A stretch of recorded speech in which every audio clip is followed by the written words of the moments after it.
বিসমিল্লাহির রহমানির রহিম। সুপ্রিয় শিক্ষার্থীরা, আশা করি তোমরা আলহামদুলিল্লাহ ভালো আছো এবং স্বাস্থ্যবিধি মেনে ঘরেই অবস্থান করছো। আজকে অনলাইন ক্লাসে আমি তোমাদের সাথে সংযুক্ত আছি ফাহমিদা হোসাইন, প্রভাষক, ইসলামের ইতিহাস ও সংস্কৃতি বিভাগ। অনলাইনের ক্লাস অনুযায়ী আমি আজকে তোমাদের সাথে ক্লাস নিব ইসলামের ইতিহাস ও সংস্কৃতি বিষয়ের দ্বিতীয় পত্রের ক্লাস।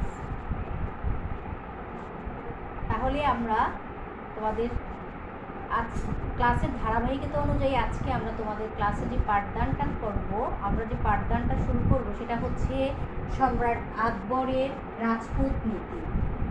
সম্রাট আকবরের রাজপুত নীতি। গত ক্লাসে আমরা সম্রাট আকবরের ধর্মনীতি সম্পর্কে আলোচনা করেছিলাম যে তিনি একজন সংস্কারক। ষোড়শ শতাব্দীটা ছিলই সংস্কারকে পরিপূর্ণ। সেই ষোড়শ শতাব্দীর অন্যতম একজন ব্যক্তি সম্রাট আকবর। তিনিও একটা নতুন ধর্মমত প্রচার করে ইতিহাসে কী হয়েছে, স্মরণীয় হয়ে আছে। সেই আকবরের কিন্তু আরেকটা নীতি ছিল সবচেয়ে উল্লেখযোগ্য। সেই নীতিটা আমরা আজকে পড়ব, সেটা হচ্ছে তার রাজপুত নীতি। তাহলে ভারতীয় উপমহাদেশের শ্রেষ্ঠ সম্রাট মোগল সম্রাট আকবর, তিনি মোগল বংশের সর্বশ্রেষ্ঠ শাসক হিসাবেও পরিচিত। এই সম্রাট আকবর হিন্দু ধর্মাবলম্বীদের সাথে তথা রাজপুতদের সাথে তিনি এক উদার নীতি গ্রহণ করেছিলেন। তার এই গ্রহণ করার পিছনে কিছু কারণ বিদ্যমান ছিল। আমরা সর্বপ্রথমে যে জিনিসটা বলবো যে এই যে তিনি একটা রাজপুতদের সাথে নীতি অবলম্বন করেন, এই নীতির পিছনে তার অন্যতম যে কারণ হিসেবে আমরা দেখব সেটা হচ্ছে তার সাম্রাজ্য বিস্তার এবং সাম্রাজ্যের মধ্যে যে অরাজকতা, যে দ্বন্দ্ব কলহ, সেগুলোকে নিরসন করে তিনি একটি বিশাল সুশৃঙ্খল রাজ্য প্রতিষ্ঠা করার জন্য তিনি কী করেছিলেন, এই নীতিটা গ্রহণ করেছিলেন। সম্রাট আকবর সাম্রাজ্যের স্বার্থে হিন্দুদের সমর্থন লাভের জন্য বিভিন্ন নীতি অবলম্বন করেন। মূলত রাজপুত জাতির সহযোগিতার ফলেই সম্রাট আকবর একটি বিশাল সাম্রাজ্য প্রতিষ্ঠা করতে সক্ষম হন। এসব পক্ষে আমরা ঐতিহাসিক বিডি মহাজনের মন্তব্য দেখলে বলতে পারি যে আকবর হিন্দুদের স্বতঃস্ফূর্ত সহযোগিতার উপর তার সাম্রাজ্য প্রতিষ্ঠা করতে চেয়েছিলেন এবং সে কারণেই তিনি রাজপুতদের সমর্থন লাভ করতে সমর্থ হন। তিনি রাজপুতদের সমর্থন লাভ করেন এবং তাই সেই বিধেই কিন্তু তিনি এক বিশাল সাম্রাজ্য প্রতিষ্ঠা করেন। তাহলে আমরা এখন দেখি যে তার সম্রাট আকবরের এই হঠাৎ করে তিনি এই রাজপুত নীতিটা কেন গ্রহণ করেছিলেন বা এই গ্রহণ করার জন্য তার পিছনে কারণগুলো কী ছিল। এখানে আমি তোমাদের কয়েকটি কারণ দেখানোর চেষ্টা করেছি। তার মধ্যে প্রথম যে কারণটা আমরা এখানে দেখতে পাচ্ছি সেটি হচ্ছে যে পিতৃস্নেহ, পিতৃস্মৃতি বলতে গেলে কী বুঝাইছে আমরা প্রথম থেকে কিন্তু পড়ে আসছি। তোমরা জানো সম্রাট হুমায়ুন কীভাবে কী হয়েছিল, রাজ্যহারা হয়ে গিয়েছিল। তখন তিনি রাজ্যহারা একজন সম্রাট, যিনি পথে পথে ঘুরে অন্য একটা দেশে যেয়ে তিনি আশ্রয় গ্রহণ করেছিলেন। আর সেই আশ্রয় অবস্থায় কিন্তু সম্রাট আকবরের জন্ম হয়।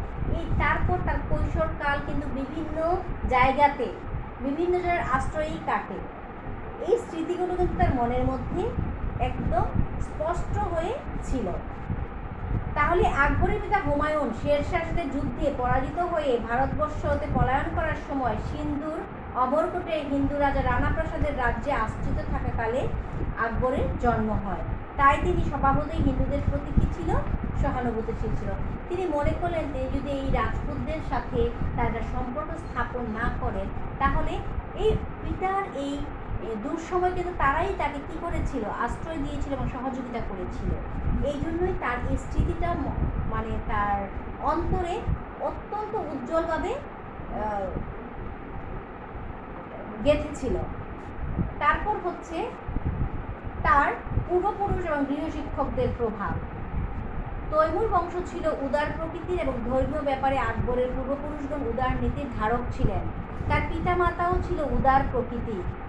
তার বাল্য শিক্ষক আব্দুল লতিফও ছিলেন উদার লোক। তিনি তার ছাত্রের মধ্যে ধর্মীয় সহিষ্ণুতা শিক্ষা দিতেন এর কারণে আকবর হিন্দুদের প্রতি উদারনীতি গ্রহণ করেন। তারপরে আমরা দেখি রাজনৈতিক প্রয়োজন। মোগল সাম্রাজ্যকে সুদৃঢ় ভিত্তির উপর প্রতিষ্ঠা, সাম্রাজ্যের সীমানা বৃদ্ধি, রাষ্ট্রের নিরাপত্তা, দেশে ব্যবসা বাণিজ্য প্রসার সাধন এবং সুষ্ঠু শাসন ব্যবস্থা বাস্তবায়নে হিন্দুদের পুরোধা এবং রণদুর্ধ রাজপুত জাতির সাথে সম্প্রীতি সৃষ্টি এবং সহযোগিতা অর্জনকে আকবর একান্তভাবে প্রয়োজন মনে করেছিলেন। এই জিনিসগুলোর জন্য আকবর মনে হয়েছিল যে অন্যতম হিন্দুদের শক্তিশালী জাতি রাজপুত জাতির সাথে সম্পর্ক যদি তার ভালো না থাকে তাহলে তিনি কখনোই এই কাজগুলো করতে পারবেন না। বিশাল এই ভারত সাম্রাজ্যের মধ্যে টিকে থাকতে হলে তাকে অবশ্যই রাজপুতদের সাথে সম্পর্ক ভালো রাখতে হবে। তাই সংখ্যাগরিষ্ঠ হিন্দু ও সংখ্যালঘু মুসলমানদের অখণ্ড আনুগত্যের ভিত্তিতে একটি জাতীয় শাসন ব্যবস্থা গড়ে তোলার জন্য তিনি হিন্দুদের প্রতি বিশেষ করে রাজপুতদের প্রতি উদারতা প্রদর্শন করেন। তারপর আমরা দেখি বিশাল সাম্রাজ্য প্রতিষ্ঠা। বিশাল সাম্রাজ্য প্রতিষ্ঠার যে স্বপ্ন তিনি দেখেছিলেন সেটা বাস্তবায়নের জন্য তার দরকার ছিল রাজপুতদের সমর্থন। এই রাজপুত জাতির সমর্থন বা সৌহার্দ্যপূর্ণ সম্পর্ক যদি তিনি না গড়ে তোলেন তাহলে তিনি বিশাল সাম্রাজ্য কখনোই প্রতিষ্ঠা করতে পারবেন না। তাই 1559 খ্রিস্টাব্দে তিনি রণথম্বর জয়ের পর রাজপুত জাতির সমর্থন লাভের জন্য তাদের প্রতি তিনি উদার নীতি গ্রহণ করেন। বিদ্রোহ দমন ও রাজ্য বিস্তার। সিংহাসনে আরোহণের পর থেকেই নিজ আত্মীয় স্বজন কর্মচারীদের বিদ্রোহ ষড়যন্ত্রের ফলে আকবর অতিষ্ঠ হয়ে পড়ে। তার মনে এই বিশ্বাস জন্মে যে নিজ আত্মীয় স্বজন ও কর্মচারীদের উপর সম্পূর্ণ নির্ভরশীল হওয়া উচিত নয়। তাই তিনি নিজ শক্তির ভারসাম্য নিরাপত্তা এবং বিশেষ করে সাম্রাজ্য বিস্তারের প্রয়োজনে তিনি রাজপুতদের সাহায্য ও সহযোগিতা কামনা করেন। সর্বোপরি পূর্ববর্তী শাসকদের দমননীতি যখন ব্যর্থ হয় সেই জিনিসগুলো যখন তিনি জানেন বা বুঝতে পারেন সেই দমননীতিকে তিনি চেঞ্জ করে পরিবর্তন করে নিজে নতুন দমননীতি বা নতুন নীতি গ্রহণ করতে উদ্যোগ হন। তাই তিনি রাজপুতদের সাথে সুসম্পর্ক স্থাপনের জন্য তিনি মনে প্রাণে সচেষ্ট হন, যার ফলেই দেখা যায় যে রাজপুতদের সাথে তার একটা সম্পর্ক স্থাপন সম্ভব হয়। তাহলে সম্রাট আকবর এই কারণগুলোর পরিপ্রেক্ষিতে তিনি রাজপুত নীতি গ্রহণ করেন। তার এই রাজপুত নীতির বৈশিষ্ট্যকে আমরা দুটি ভাগে ভাগ করতে পারি, একটা হচ্ছে মিলনাত্মক নীতি, একটা হচ্ছে শক্তি প্রয়োগ নীতি। মিলনাত্মক নীতিকে আমরা আবার কয়েকটি ভাবে তার মিলনাত্মক নীতিটাকে আমরা উপস্থাপন করতে পারি। সেই মিলনাত্মক নীতির অন্যতম প্রথম দিকটাই হচ্ছে মিত্রতার নীতি, বন্ধুত্বপূর্ণ মিত্রতা নীতি। সম্রাট আকবর রাজপুত নীতির প্রধান বৈশিষ্ট্য ছিল বন্ধুত্বপূর্ণ মিত্রতা নীতি। বিদ্রোহী রাজপুত জাতির বিরুদ্ধে আকবর যুদ্ধ করতে দ্বিধা করেনি, তবে পরাজিত রাজপুতদের প্রতি সহনশীল মিত্রতাপূর্ণ ব্যবহার উদারতা প্রদর্শন করে তাদের মন জয় করেন। তার এই সৌহার্দ্যপূর্ণ ব্যবহারের জন্য বিজিত চিরশত্রু চিরমিত্রে পরিণত হয়েছিল এবং পরম ধর্মাবলম্বীদের প্রতি কোনো প্রকার অত্যাচার অবিচার দ্বারা তিনি তার বিজয় গৌরবকে ম্লান করেননি। তার মানে তিনি তাদের সাথে যুদ্ধ করেনি তা না, যুদ্ধ করেছিলেন, কিন্তু যুদ্ধটা পরাজিত হয়েছিলেন। তিনি তাদেরকে কোনোরূপ শাস্তি প্রদান না করে তাদের প্রতি তিনি কী করেছিলেন, সৌহার্দ্য বা মিত্রতার হাত বাড়িয়েছিলেন। এই বাড়ানোর ফলে দেখা যায় যে একসময় তার এই রাজপুতরা সম্রাট আকবরের আনুগত্য স্থাপন করে বা আনুগত্য লাভ করে, যার ফলে দেখা যায় যে এই রাজপুতের সাথে তার একটা মিত্রতার সম্পর্ক গড়ে ওঠে। বৈবাহিক সম্পর্ক। রাজপুত জাতির অখণ্ড আনুগত্য সহযোগিতা লাভের উদ্দেশ্যে আকবর নিজে এবং তার পুত্র সেলিমকে রাজপুত কন্যাকে বিবাহ করে রাজপুতদের সাথে তিনি প্রীতির বন্ধনে আবদ্ধ হয়েছিলেন। 1562 খ্রিস্টাব্দে আকবর জয়পুরের রাজপুত রাজা বিহারী মলের কন্যা যোধাবাইকে বিয়ে করেন। কাকে তিনি বিয়ে করেন? বিহারী মলের কন্যা যোধাবাই। কিন্তু তোমরা একটা ছবি হয়েছিল যোধা আকবর, তোমরা দেখেছো কিনা আমি জানি না। এই ছবিটা কিন্তু এই আকবরের এই রাজপুত নীতির অবলম্বনেই হয়েছিল। তাহলে তিনি কি করেছিলেন? 1562 খ্রিস্টাব্দে সম্রাট আকবর জয়পুরের রাজা বিহারীমলের কন্যা যোধাবাইকে তিনি বিয়ে করেন এবং 1570 খ্রিস্টাব্দে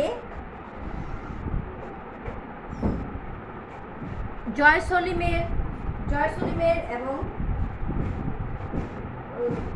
বিজ্ঞানীদের রাজপুত কন্যাকে বিয়ে করেন। 1584 খ্রিস্টাব্দে জয়পুরের ভগবান দাসের কন্যা মানাবাইয়ের সঙ্গে যুবরাজ সেলিমে বিয়ে দেন। তাহলে দেখা যায় যে এই যোধাবাই কিন্তু সম্রাট আকবরের জীবনে অত্যন্ত প্রভাব বিস্তার করেছিল। তিনি তার রূপ, ঢং সব কিছু দিয়েই আকবরের উপর বিভিন্নভাবে প্রভাব বিস্তার করতে সক্ষম হয়েছিল। আর সম্রাট আকবরও যোধাবাইয়ের সমস্ত আবদার, সমস্ত কিছু তিনি পূরণ করতে সমর্থ হন। এছাড়া আমরা দেখি যে রাজপুতদের উচ্চ পদে, তাহলে আমরা দুইটা দেখলাম, যেটা মিত্রতার নীতি স্থাপন করে, একটা বৈবাহিক সম্পর্ক স্থাপন করে। এরপরে আমরা আসি উচ্চ পদে নিয়োগ। আকবর রাজপুতগণকে দেশের সামরিক, বেসামরিক বিভাগের উচ্চ পদে নিয়োগ করেন, তাদের নিয়োগদান করে তাদের আনুগত্য লাভ করেন। বিহারীমলকে 5000 সৈন্যের কর্তৃত্বভার দেওয়া হয় এবং বিহারীমলের পুত্র ভগবান দাস এবং পৌত্র মানসিংহকে সেনাবাহিনীর উচ্চ পদে নিযুক্ত করে। আকবরের 11 জন সভাপণ্ডিতদের মধ্যে 9 জনই ছিল হিন্দু। তার মানে সম্রাট আকবর ওই যে বলেছেন যে তিনি তার নিজ রাজকর্মচারী এবং তার যে আত্মীয় স্বজন তাদের প্রতি তিনি কি ছিলেন না, অতটা বেশি বিশ্বাস স্থাপন করতে পারছিলেন না। কারণ আকবর দেখেছিলেন তিনি যে বাবার মৃত্যুর পরে মাত্র 11 বছর বয়সে ক্ষমতায় আসেন, কিন্তু 13 বছর বয়সে তিনি ক্ষমতায় বসেন।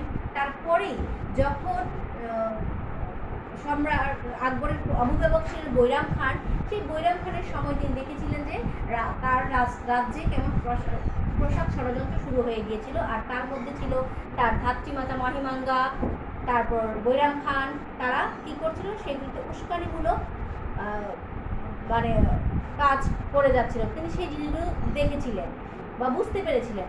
তাই তিনি কি করেছেন যে তার মধ্যে এই জিনিসটা খুব দানা বেঁধে উঠে যে এই জায়গা থেকে তার আত্মীয় স্বজনকে তিনি তাদের মতো করে রাখবেন, তার রাষ্ট্রীয় কাজে তিনি তাদেরকে কি করবেন না, খুব বেশি একটা জড়াবেন না।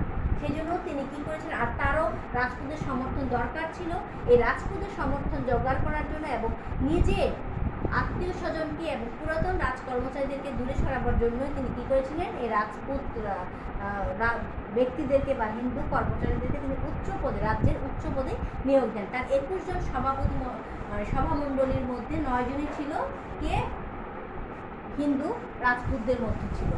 তারপরে এই হিন্দুদের কি ছিল, কর প্রদান করতে হতো, তাদেরকে অবশ্যই জিজিয়া এবং তীর্থযাত্রীদের কর প্রদান করতে হতো পূর্ববর্তী শাসকদের সময়। কিন্তু সম্রাট আকবর 1563 খ্রিস্টাব্দে তীর্থযাত্রীদের উপর কর রহিত করেন এবং 1564 খ্রিস্টাব্দে তিনি জিজিয়া কর রহিত করেন। তিনি প্রায় 2 কোটি মুদ্রার ক্ষতি করেও হিন্দুদের উপর তিনি তীর্থ কর উঠিয়ে দিয়েছিলেন। এরকম দেখা যায় যে হিন্দুরা তার প্রতি তার অনুগত্য লাভ করে এবং তার প্রতি অত্যন্ত খুশি হয়। নিজের ক্ষতি হয়েছিল ঠিকই, কিন্তু অন্যদিক দিয়ে তিনি ক্ষতিটাকে রাজস্বের দিক দিয়ে উঠিয়ে আনতে পেরেছিলেন। কিন্তু তিনি মূলত তার রাজ্য স্থাপন করার জন্য এবং বিশাল রাজ্যকে নিজের করে পাবার জন্য এবং নিজের সিংহাসনটাকে সুপ্রতিষ্ঠিত করার জন্য তিনি কি করেছিলেন, এই করটাকে নিজের ক্ষতি হওয়া সত্ত্বেও তিনি রহিত করেছিলেন। তাছাড়া সামাজিক সংস্কার আমরা দেখি যে হিন্দু সমাজের প্রচলিত বাল্যবিবাহ, শিশু হত্যা, সতীদাহ প্রথার উচ্ছেদ এবং বিধবা বিবাহের প্রচলন তিনি করেন। তবে তিনি ঘনিষ্ঠ আত্মীয় স্বজনদের মধ্যে বিবাহ নিষিদ্ধ করেন। তাহলে তিনি কি করলেন, তিনি করও রহিত করলেন এবং হিন্দুদের মধ্যে যে সামাজিক কিছু বিধিনিষেধ ছিল, যে শিশু হত্যা, বাল্যবিবাহ, সতীদাহ প্রথা এবং বিধবাদের কি করতে হতো, সে যত ছোটই হোক তাকে স্বামীর সাথে জ্বলন্ত আগুনে ঝাঁপ দিতে হতো। এই যে এবং তার এই বিধবা যদি কোনোভাবে বেঁচেও থাকতো কখনোই বিয়ে করতে পারতো না। তিনি কি করলেন, তিনি এই প্রথাগুলোকে তিনি রদ করেন। তিনি এই প্রথাগুলোকে রদ করেন, যার ফলে অনেক হিন্দুদের সমর্থন লাভ করতে তিনি সক্ষম হন। শিক্ষার প্রসার।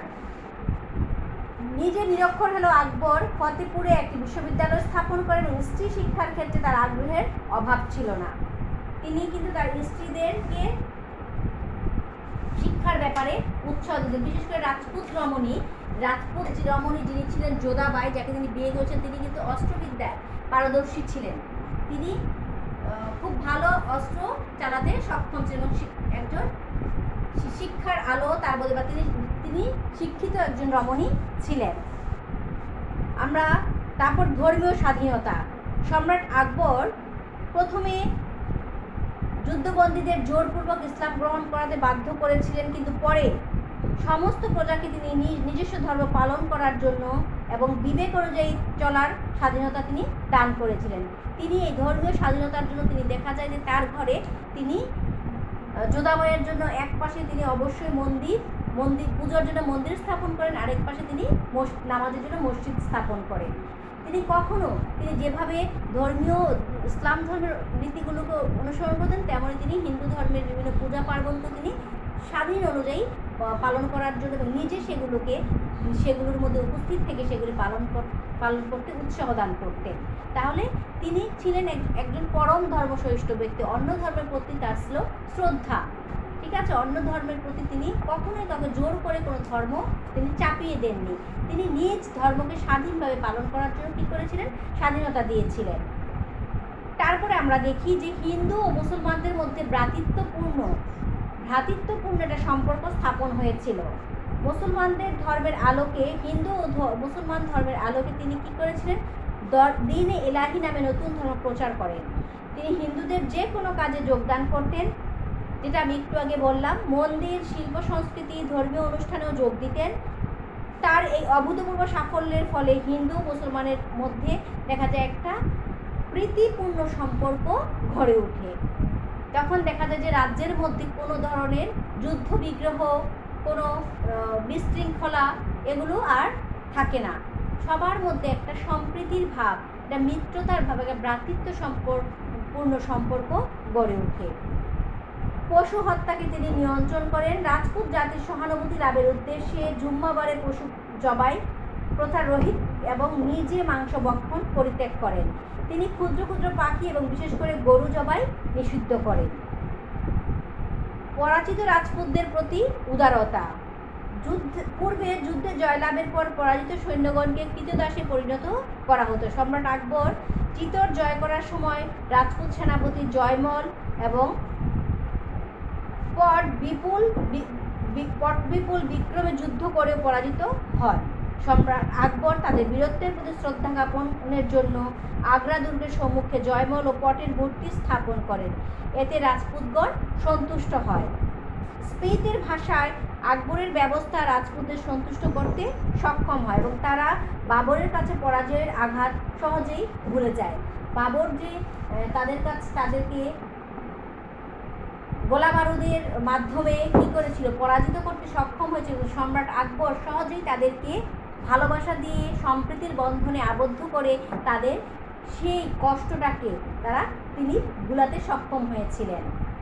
যার ফলে দেখা যায় যে এই রাজপুত যারা মোগলদেরকে শত্রু বলে মনে করত বা বিশ্বাস করত, সম্রাট আকবরের সময় তারা সহজেই ভুলে তাকে মিত্রতার বন্ধনে আবদ্ধ করে। তাছাড়া সম্রাট আকবর হিন্দুদের শিল্প সাহিত্যের একজন উদার পৃষ্ঠপোষক ছিলেন। তার উদার পৃষ্ঠপোষকতায় বহু হিন্দু কবি, সাহিত্যিক, সঙ্গীতজ্ঞ, শিল্পী রাজদরবারকে অলঙ্কৃত করেছিল। তার রাজ্যের অন্যতম হাস্যরসিক ছিলেন রাজা বীরবল। বীরবল তার রাজদরবারকে কী করত? হাসাতে পরিপূর্ণ করত, তাছাড়া হাসি ঠাট্টায় পরিপূর্ণ করে রাখত। তারপরে তার রাজস্বের অন্যতম ব্যক্তি ছিলেন রাজা টোডরমল, যার বুদ্ধিদীপ্ত কাজ সম্রাট আকবরকে উন্নত রাজস্বের দ্বারপ্রান্তে পৌঁছে দিয়েছিল। তাহলে তিনি দেখা যায় যে শুধু তাদের যোগ্যতা ছিল বলেই কিন্তু তিনি তাদেরকে উচ্চ পদে নিয়োগদান করেছিলেন এবং সেই হিন্দুরা কিন্তু তিনি তো অবশ্যই তার কিছু রাজনৈতিক বিশৃঙ্খলা এড়ানোর জন্য এবং রাজ্যকে বিদ্রোহ দমন এবং বিশাল রাজ্য স্থাপনের গঠনের জন্য তিনি করেছিলেন, এই নীতি গ্রহণ করেছিলেন ঠিকই, কিন্তু তারাও, যাদেরকে তিনি যেই কাজে নিয়োগদান করছেন, তারাও অত্যন্ত যোগ্যতার সাথে সেই কাজগুলো সম্পন্ন করে আকবরকে অর্ধ শতাব্দী কাল পর্যন্ত রাজত্ব করার জন্য তার দ্বারটাকে উন্মুক্ত করে দিয়েছিলেন। সকলের সহযোগিতার জন্যই, বিশেষ করে রাজপুত এবং তার বিভিন্ন কর্মচারী এবং মুসলিম সম্প্রদায়ের সহযোগিতার জন্যই কিন্তু তিনি অর্ধ শতাব্দী কাল পর্যন্ত রাজত্ব করতে সক্ষম হন। তাহলে আমরা দেখলাম যে সম্রাট আকবর এক বিশাল সাম্রাজ্য স্থাপন করে এবং এক বিশাল সাম্রাজ্য প্রতিষ্ঠা করার মানসে তিনি মনে করলেন যে অবশ্যই তাকে কি করতে হবে, রাজপুতদের সাথে সম্পর্ক ভালো রাখতে হবে, এবং এই রাজপুতদের সাথে যে সম্পর্ক ভালো না রাখেন তাহলে কখনোই রাজ্যের একটা গোষ্ঠীকে অসন্তুষ্ট রেখে কখনোই বিশাল রাজ্য স্থাপন করা সম্ভব না। রাজ্যের সকলকে একই মিত্রতার বন্ধনে আবদ্ধ করলেই বিশাল একটা সাম্রাজ্য স্থাপন করতে পারবে। তাহলে তিনি সেই উদ্দেশ্যে কি করেছিলেন, এই সম্পর্ক স্থাপন করার উদ্দেশ্যেই কিন্তু তিনি, বা বিশাল সাম্রাজ্য প্রতিষ্ঠা করার মানুষেই তিনি এই মিলনাত্মক নীতি গ্রহণ করেছিলেন। এছাড়া তার আরেকটা আছে শক্তি প্রয়োগ নীতি। সাধারণভাবে আকবর রাজপুতদের প্রতি মিলনাত্মক নীতি গ্রহণ করলেও তার রাজনৈতিক স্বাধীনতাকে সহ্য করেননি। যেসব রাজপুত রাজশক্তি তার বশ্যতা স্বীকার করতে অস্বীকৃতি জ্ঞাপন করেছিল, তিনি তাদের কঠোর হস্তে দমন করেন। মেবারের রাজা উদয় সিং সম্রাটের বশ্যতা স্বীকারে অস্বীকৃতি জানালে তিনি তাকে রাজচ্যুত করেন।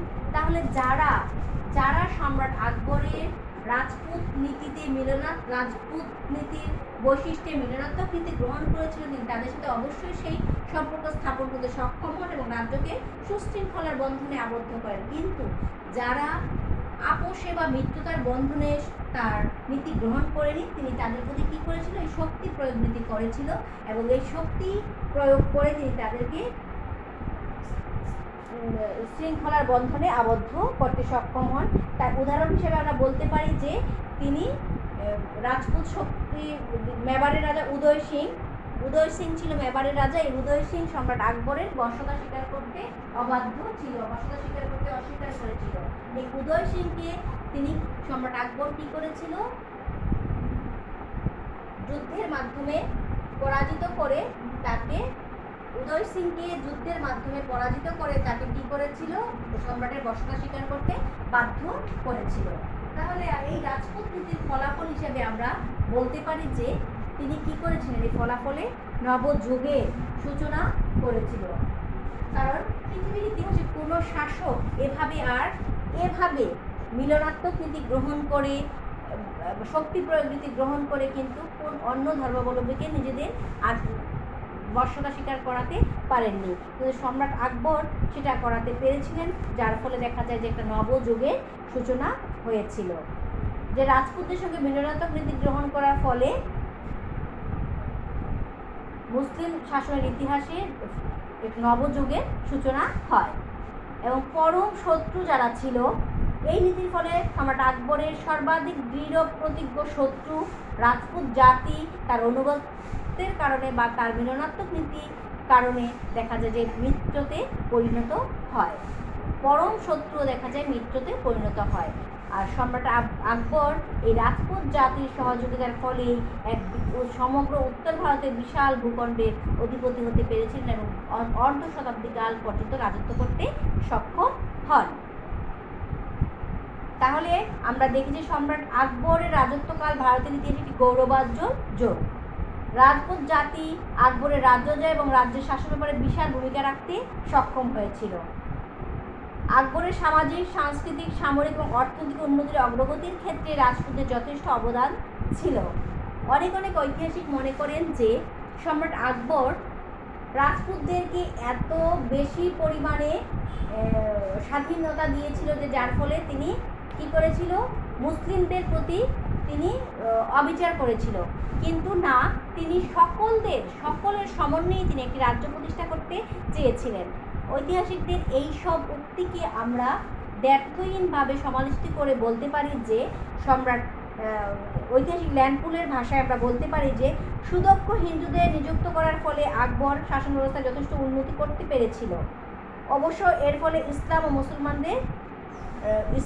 এবং মুসলমানদের মধ্যে তিনি মিত্রতার সম্পর্ক স্থাপন করতে সক্ষম হয়েছিলেন, যার যেসব ঐতিহাসিকদের ধারণা যে আকবরের রাজপুত নীতির ফলে ইসলাম এবং মুসলমানদের প্রতিসাধন হয়েছিল, মোটেই না।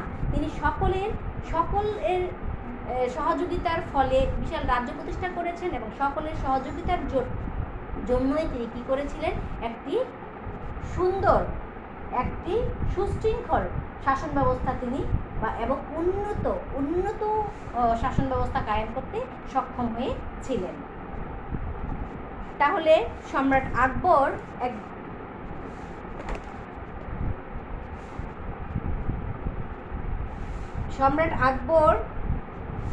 এই রাজপুত নীতির ফলে দেখা যায় রাজপুতানার অধিকাংশ রাজপুত সুনির্দিষ্টভাবে সম্রাটের আনুগত্য হয়ে পড়ে এবং এর ফলে তিনি ভারতের সর্বশ্রেষ্ঠ অশ্বারোহী লাভের অধিকারী হন। তাহলে আকবরের রাজপুতে ভারতের মুসলিম শাসন ইতিহাসে এক নবযুগের সূচনা করে। মূলত রাজনৈতিক দূরদর্শিতা ও বিচক্ষণতার জন্য তিনি রাজপুতদের আকুণ্ঠ সহযোগিতা আনুগত্য লাভ করতে সক্ষম হয়েছিলেন। তাহলে স্ট্যানলি লেনপুল সত্যই বলেছিলেন যে সুদক্ষ হিন্দুদের নিযুক্ত করার ফলে আকবরের শাসন ব্যবস্থা যথেষ্ট উন্নতি সাধিত হয়েছিল, উন্নতি পরিলক্ষিত হয়েছিল। তাহলে আমরা দেখলাম যে সম্রাট আকবর শুধু একটি কার্যের জন্যই তার বিশাল একটি সাম্রাজ্য এবং শুধু তাই না সুশৃঙ্খল একটি রাজ্য কায়েম করার জন্য এবং নিজের সিংহাসনকে সুদৃঢ় বৃত্তির উপর প্রতিষ্ঠা করার জন্যই তিনি কী করেছিলেন, এই রাজপুত নীতি গ্রহণ করেছিলেন। তাহলে তার এই রাজপুত নীতির কারণ হিসেবে আমরা দেখেছি তার পিতৃস্মৃতি। কারণ যখন সম্রাট হুমায়ুন যুদ্ধ বিগ্রহ থেকে কোনো ক্রমে বেঁচে তিনি যখন যান, তাকে কিন্তু তার ভাই এমনকি কোনো সেনাপতি কেউই কিন্তু তাকে তখন সাহায্য সহযোগিতা করেনি। তাকে এই সময় কিন্তু মেবারের রানা কী করেছিল, সম্রাট হুমায়ুনকে আশ্রয় দিয়েছিল। এই আশ্রয় দেওয়ার ফলে অমরকোটের রাজা, হিন্দু রাজা রানা প্রসাদের রাজ্যে আশ্রিত থাকাকালে তাহলে সম্রাট আকবরের জন্ম হয় কোথায়, যখন তিনি রানা প্রাসাদের আশ্রয়ে ছিল সম্রাট হুমায়ুন, সেই সময় সম্রাট আকবরের জন্ম হয়। এই যে তার আর অনেকটা সময় অমরকোটে সম্রাট আকবরের অনেকটা সময় কাটে, শৈশবের অনেকটা সময় এখানে তার কাটে। তখন তার স্মৃতিটা তার মনে বা মানসক্ষরে উজ্জ্বল হয়েছিল।